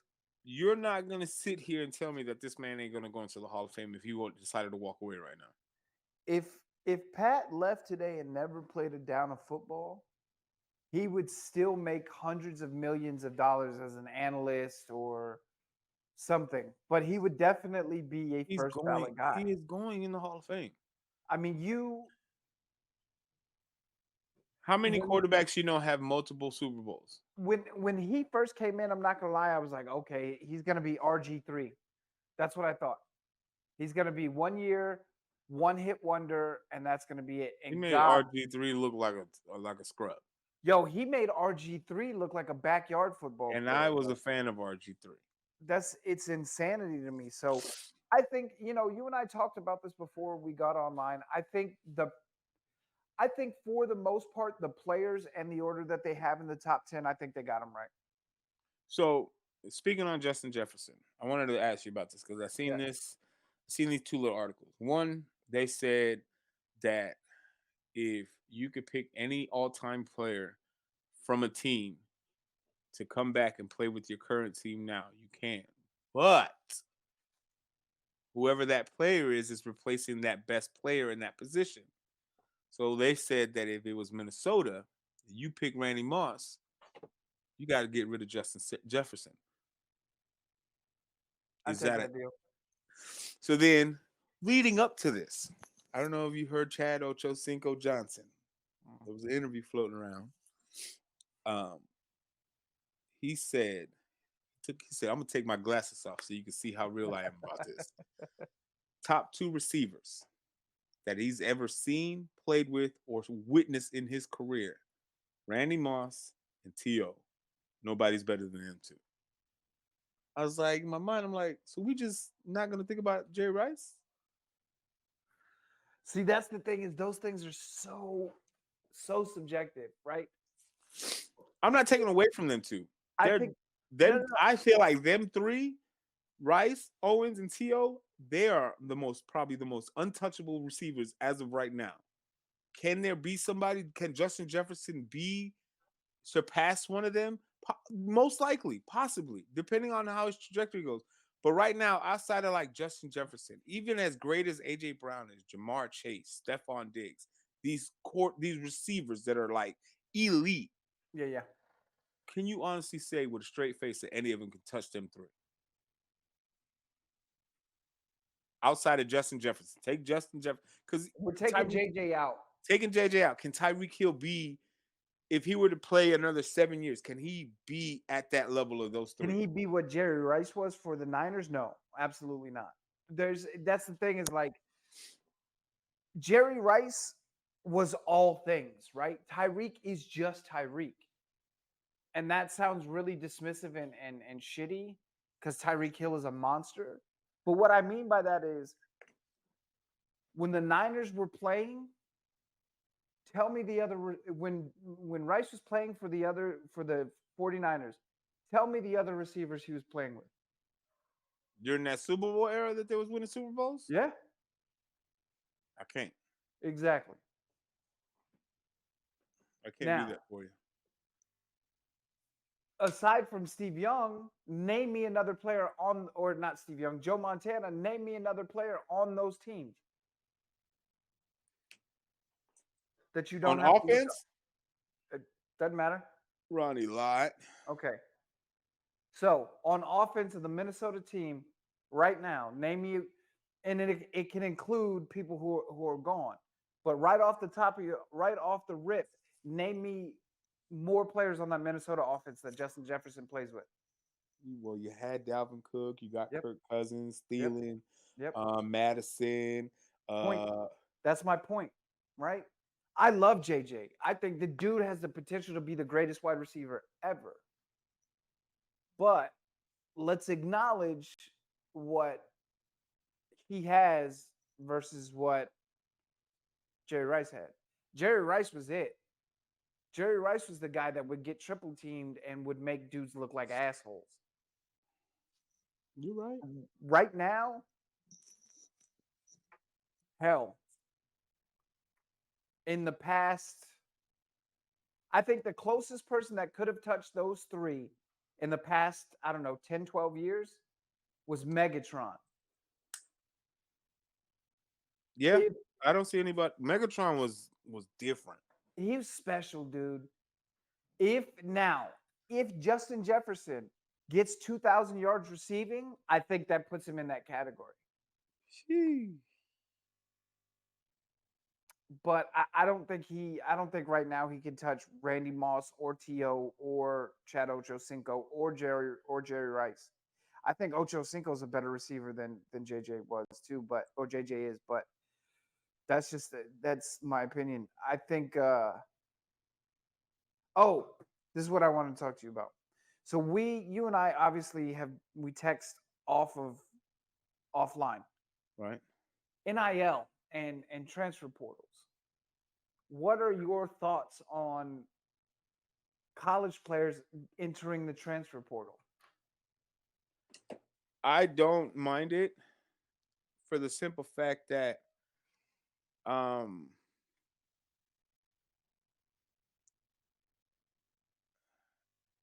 it as a player, if Mhm. a school is, especially like if you're going to a major school and the school lets go of the coach that recruited you, unless you give me that vote of confidence that whoever you're coming to replace is going to give me that confidence that I should stay, and I Mhm. feel like I can go somewhere else or I'm gonna follow my coach like how Caleb Williams did with Oklahoma and going to USC. And it bode it did well. You know what I'm saying? He ended up winning the Heisman. It I know how you feel about it. I'm like, it does not bother me to my core like that, because coaches be leaving, you know, Yeah. Yeah. and I feel like now this is my thing. If you pull the trigger to go into that transfer portal and it don't work out the way you want it to work out, Sucks don't to be come you. back. Yep. Don't come Sucks to be back. you. I am a firm believer in that. Don't come back. You left. I Go I'm of figure it the out. I'm of the exact same mindset. I But don't, it does not bother me that you want to go better your college career to up your draft stock, whatever it is that you got to do. Because at the end of the you day, got to look you're out for betting you. on yourself. You're Yeah. betting on yourself. And if that means you have to leave to go somewhere else, then go do that. Again, if that transfer portal don't work out the way and don't bite the way you think it's gonna bite, don't come crawling back to me. You better go find some other school to play at because Yep. your scholarship got pulled and got put on somebody else's name already. Yep. That's the thing is like I've kind of softened my stance on the transfer portal just because like teams, like professional teams, these colleges ain't loyal to their players. They don't care. So if you come in and you know you have zero chance of playing, you're gonna sit third. You're gonna Probably gonna redshirt a redshirt year. probably your first year. Yeah, you're gonna redshirt a year. The next year you're gonna be third string, fourth string, but you know you're a second or starting talent. Look what happened with Joe Burrows, Cam Newton. Jalen Hurts. You know what I'm saying? So again, So I'm not I don't against mind the it. trade. I don't mind the transfer portal, Yeah. just because it. I think the purpose is there. What I do mind, Don't abuse it. Don't hey, abuse it. Don't be transferring every other goddamn year and you're in the goddamn system for like 8, 10 years. I don't think you should be able to transfer more than once. If you No. transfer, that's it. You're stuck. Now, if you get so say we're on the football team, right? And we're competing for the same job, Yeah. and I beat you out for that job, but there's a starting job in a school across the state or even out of state. I don't think that transfer, if you got beat out for a job and it's not like you're not an academic problem, you're not a behavioral problem, you just lost your job, but you know you can start somewhere else. I don't think that transfer should count against you. I think the only transfers that shouldn't count against you, like, because it happens more than people see it. When you're doing a grad transfer, like let's say you graduate 2, 3, like a year or so early, and you're done at the school because you graduated, and you Yeah. still got a year left of eligibility. I'm like, and you got to transfer somewhere else because you still feel like you got something to prove. If the school and the NCAA doesn't want to approve extended time there as a grad student and as a grad athlete, and you have to transfer to another university to finish out your eligibility, I'm not going to Yeah. hold that against you. One, you finish your schooling, so number one, kudos to you, Yeah, you you got your know. degree. Yeah. And then two, you're trying to still again build up your stock. And in certain, especially nowadays, being 2 3 years, having 2 3 years under your belt isn't always going to guarantee your NFL spot. You know, Nothing's gonna guarantee you one so anymore. and that's Yeah. with any sport. With basketball is included. I'm like me personally, when it comes to basketball, this one and done stuff is stupid, but that's neither here nor there. Now, when it Yeah. comes to this NIL stuff, I am a firm and just absolutely these players. The thing that bothers me is not the NIL deals with the players, because again, a player is going to get what they're paid, what they're valued, and you can't fault a football player if their NIL deal is worth. Let's just say, let's just put it out for example. Bronny James, before he even got to USC, his NIL deal um, evaluation was up to $6.5 million. Oh my god. Oh my You god. can't fault him for that, and No, it's like, it's not his fault that they evaluate him at that. and even with Angel Reese at LSU, she before when she was in Maryland, Yeah, yeah. her NIL deals were real tiny. When she transferred over to LSU and she won the national championship, it skyrocketed. Again, it comes with the territory. Mhm. You can't be mad at a basketball player, a football player, a baseball player getting an NIL deal that's worth up to $500,000 to $2 3 4 million a year, and a tennis player's NIL deal is only worth 15 $30,000. Again, the sport, the athlete, the how they're exposed to national TV is different. You And can't. you can only give athletes money that you are actually making. If a tennis player, even if a tennis player sells out in their stadium or The arena or value whatever, of that student athlete is it's different not the than same. they're It's two like different it's things. it's like cheerleading, right? Like these cheerleaders are considered athletes. They get NIL deals.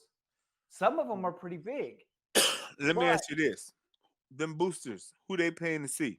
They're not paying to see tennis players. They're paying to see no, basketball, football players, depending on the school. Like if it's Duke, 9 times out of 10, majority of them basketball. boosters is going for basketball. When you're If talking it's about most LSU, it's football. when you Yeah, it's Texas, it's football, possibly basketball. Certain yeah, yeah. schools have certain boosters that are for certain types of athletes. And Kentucky, certain schools have certain alumni who are going to push for that sport as well. period. And So, so you can't get when people say, why are these athletes getting paid? Listen, if the because they're schools and the NCAA is making billions yeah, off of their names, image, and likeness, you daggone right. I'm gonna be like, son, go get that daughter, money. if they gonna pay you $4 5 million to go play basketball and sponsor them and wear whatever they got to wear, eat Then whatever do they got to yeah, eat, by all means, go do it. At the end of the day, you're looking out for yourself, and especially for the women's basketball, they're not getting paid in the pros like that. At least the WNBA, you got to go overseas to get that big bag. So Angel Reese already said that. I'm and like, shit. Sometimes you she go overseas, you might not come back. You might end up in a prison. that's we're not here for that. But I'm like, Angel Reese said already, like she has no, like they asked her, "Are you gonna come out this year for the draft?" She goes, For "For what? what? I'm making $4.5 million last year, This is the and most money. and Like and that's before that championship game." yeah, and this is the thing. So think about the background that an Angel Reese comes from, right? Or people like her, not her specifically because I don't know her background. But say you got a girl like that who's a 5-star recruit like Angel Reese, who's a baller like Angel Reese, but she comes from places like we come from rough upbringings, right?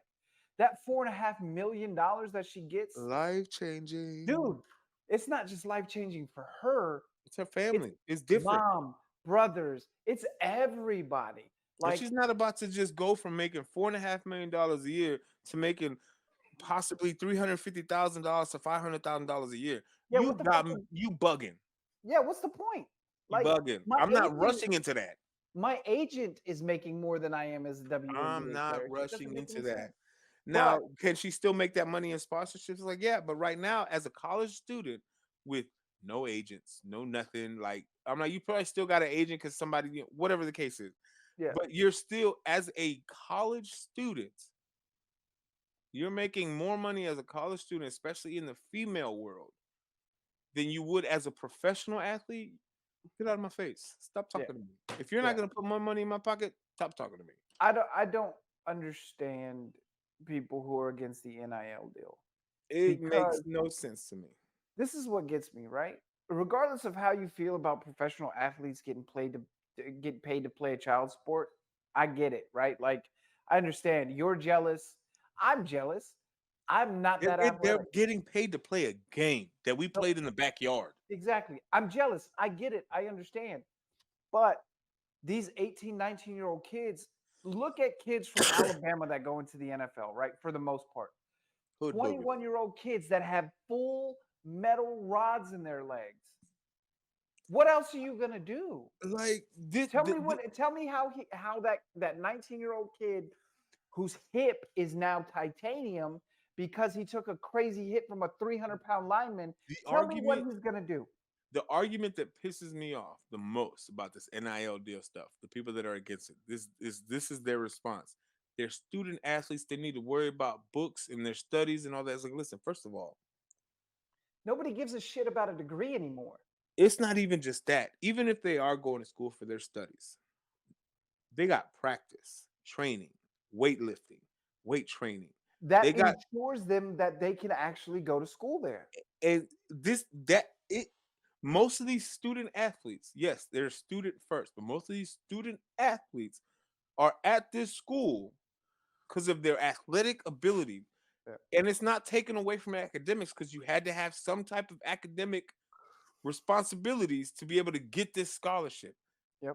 However, if you ask 98% of these athletes, especially in basketball and football, they're coming to this school to elevate their game so when they make it to the pros, they can make that money. Yeah. They're not here, and it's not taken away from the degrees. Again, it's not, because some of them do it, and I'm proud of them. Absolutely, do what you do. But if the schools are going to make money off these kids every Saturday for football, and for majority of the fall and spring when it comes to basketball, March Madness is just a $1 billion situation for the NCAA. You Yeah. damn right. I'm gonna be like, you're okay Give with me them my making money? money. Yeah. You're using me as a commercial This to is not make you money. this Give is the me my cut. yes, this is the thing too. What people fail to realize. In the 60s, when you had to pass classes and you had to do like when football was the only thing you would get promised a reward, like your reward was you're a professional football player. Yes, you got compensated, obviously, but your reward was I play in the NFL. This ain't that. These kids can go on YouTube now and make hundreds of millions of dollars and never see the inside of a classroom. Fuck them. Like there's a kid, I can't remember his name. He's a punter on YouTube. I know what you're talking about. I know what you're talking about.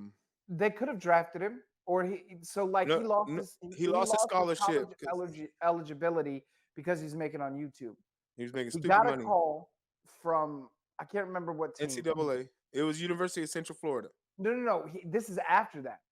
He got a call from an NFL team Oh yeah, inviting him to training camp, and he was like, "Why?" He was like, "I'm going to go to training camp and get beat up. There's no guarantee I make the team, and I have to stop concentrating on the thing that's making me rich." So this ain't that time where these kids are just going to give you their bodies for free. People want to get paid now for goods and services, and the NIL. I think honestly, the NIL is the minimum to me. Like you heard what happened with the NCAA football and why it's not coming out, right? Yeah. They're trying to give these kids $500 for their image, like, and then they had the rights to be able to use it in perpetuity. No, absolutely. What do you think this is, the 70s? Get the fuck out of here, dude. Yeah. People are ridiculous, man. Yeah. I don't understand it. I don't really care. And that even goes. I don't know if you saw that interview with Deion Sanders. Clearly, the college landscape is changing, Yep. and I think it was the before I saw the Deion what Deion Sanders said, what Coach Deion said. It was the coach from Missouri. He was talking about. I get it. The traveling is heavy. However, comma Yeah. when you're in the pros, that don't mean crap because you're traveling every week, all the time. There's Shit, always sometimes twice a week. That's what I'm saying. There's teams there's always a team that's traveling somewhere Yeah. every week. And There's then you got always an short away weeks team. too. Right. And so that whole excuse that you're I'm hurting the tired. kids, all this other Yeah. crap, I'm like, them kids don't give a hell. Them kids don't give a hell because they got a goal in mind. And the traveling is not their biggest concern right now. And it's like, this is my thing. They complain about the transfer portal, they complain about the NIL deals that they're changing this and this and that, but you're quick to change conferences or sign these TV deals because it's going to help you as a school or your conference Yeah. get a bag, but these students can't get their own bags. Suck my toe. Yeah. It doesn't make any sense to me. So Um, you gotta let these kids get the bag, man. Like, because what happens if Angel Reese is dribbling one day and she, you know, shatters her knee. tears, shatters her knee, tears her ACL, MCL, LCL. She can't play basketball anymore. Then what? So why are you mad that she got $4 million? That She's helping literally, herself. that's gonna just take care of her. It's not like these kids are. I don't know. Because I just. especially if you're college, if you tear up your knee, they can quickly take your scholarship away. Oh, you're done. You're They done. don't have to keep. They don't Because have most to. people, like most colleges, think of those scholarships as dollars coming in, And if right? you're not bringing me money, what I need you on my team for? I can go recruit a freshman right now that can take your spot, or somebody whose SATs were 5 points off, that's just as athletically gifted as you. I'll take y- her. Yeah, you're replaceable. So So, if you hate the NIL, is essentially what we're saying is fuck you. If you hate the NIL, um, I'm for the kids. as you can see, I chose violence today. Yeah, just a little bit. Let Just me a little just bit. reiterate: fuck the Bosa brothers and Nick Wright. Um, But which brother do you hate worse? Which brothers do you hate worse? I honestly, it's The Logans? I mean, the Pauls, or oh or yeah, the or, or, Pauls. or the Wait, Bosas? yeah, no, the Pauls. Because with the Bosa brothers, they were bitching about football, so I get it. And Joey's got some weird, like, I can ignore him. You know what I'm saying? The Pauls are everywhere. I fucking hate those guys. Uh, anyways, we're gonna wrap up for this week, everybody. Normally I would release on Monday. Obviously, we're recording the show on Monday, so it won't be out today. It'll be out either tomorrow night or Wednesday morning. We will be doing another show this week. Like I said in the beginning, I got bogged down with some personal stuff, so we will be doing another show. I don't know if it's going to be wrestling or more, mainstream sports, but we'll figure that out. Um, Normally before I close, I do what I always do, and tell you guys, if you're struggling with your mental health, to DM me, DM PR, email us. Um, I will attach all of our links in the show notes for iTunes and Spotify. If Yes. you need us, all of our links will be there. Um, you got anything you want to say before we wrap up there, buddy? Um, just make sure, like, this goes out to anybody that's going through stuff. I know Mike usually says this, but I feel like I need to say it this time. Um, Mike is a perfect example of what just happened this past weekend. You know, he had something personal go on, and he did what he preached out always. I'm like, he reached out to me, and this whole weekend, I would check on him because I'm like, at the end of the day, the last thing anybody that's going through mental is they want to be alone. Whether they say they're fine, you don't want to be alone, and so check on your people. You never know what that one text message can do to somebody that could just get them out of a funk. You know what I'm saying? And it's like it's it'll go further than you think. I'm like, a Yeah. text message, a phone call, it doesn't matter. Like I told him, I think I told him the other day, he kept telling me he got to push this back, push the show back, and I'm like, bro, this show, as long as I get to do the show with you, I don't care when we do it. It doesn't bother me when, what time. I'm like, we're both retired. We got all the time in the world, so I'm like, but nothing's more important than mental. And Yeah. for the stuff that we've been through, the stuff that we've seen, and the stuff that we're still overcoming, like, I'm like, I should have been dead 2 times over. I don't know how many times by now, and I'm still here. And Yeah. I'm like, I don't take this life for granted. And to see my friend, my brother, go through what he went through, there's that we're here because we have each other. And if you need us, we're here. I'm not Yes. afraid to answer the phone, a text message, a DM. It doesn't matter. I'm like, if you have it, it's use it. I'm If you have it, we probably have it. There are Facebook pages for him, for me, for the podcast, or Twitter. There's Instagram. you Like I said, find it, use it. yes, I will put all of our. I'll even put our YouTube address on there and our Yeah. TikTok address on there. Um, Do not hesitate. all of the DMs for all of our accounts are open. So, like Paul said, don't hesitate, man. You do not let, do not take a permanent solution to a temporary problem. It's not worth it. It's not. You are loved. People do care about you. So trust me, there are other ways. You guys, I appreciate you listening. We appreciate you downloading the show. Um, I'm working on getting some guests that are I've had on before that I think you'll enjoy interacting with. A couple of them are military vets, so they'll have our same sick and twisted sense of humor. Um, so you guys, I love you for watching and listening. We will definitely see you guys next week. And remember, look, man, it's sports going on everywhere. If you want to talk about cricket or badminton or whatever, email us.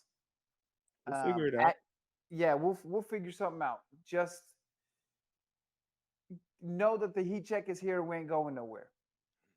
We will see you guys next week. All right, y'all. Hey.